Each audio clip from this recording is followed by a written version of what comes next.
用大概150克的黄豆，在清水里泡上1晚上，把泡好的黄豆清洗一下，并且沥干水分。把黄豆倒入豆浆机，分次加入大概1500毫升的矿泉水，打成豆浆。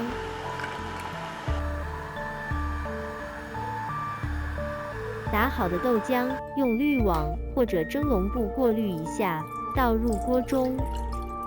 滤出来的豆渣可以先放起来，还可以做成另外的美食哟。豆浆最好用中火煮，火太大的话容易溢出来。煮开以后，把浮沫捞掉，再用小火煮3-5分钟，去豆腥味，然后关火冷却一下。这个时候豆浆上会有一层豆皮，你如果想吃豆腐皮的话，可以多煮几次，把豆皮一张张捞出来晾干，就可以做成豆腐皮了。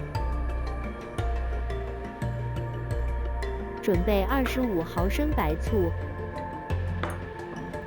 按照大概1:7的比例加清水稀释。豆浆冷却10来分钟以后，温度大概在80-90度。这时候把稀释好的白醋点入豆浆里，在点白醋的同时，用勺子慢慢往同一个方向搅拌豆浆。这中间可以根据豆花凝结的程度，点上3到5次白醋。这时候可以把豆浆再煮上1分钟左右，你会看到有大朵大朵的豆花出来。关火，让豆花静置几分钟。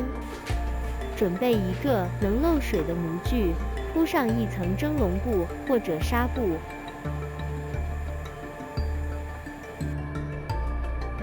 把豆花倒入模具里的布上面，把豆花包住，上面压上重物。20-30分钟以后，你的豆腐就做成了。压的时间越长，豆腐越老。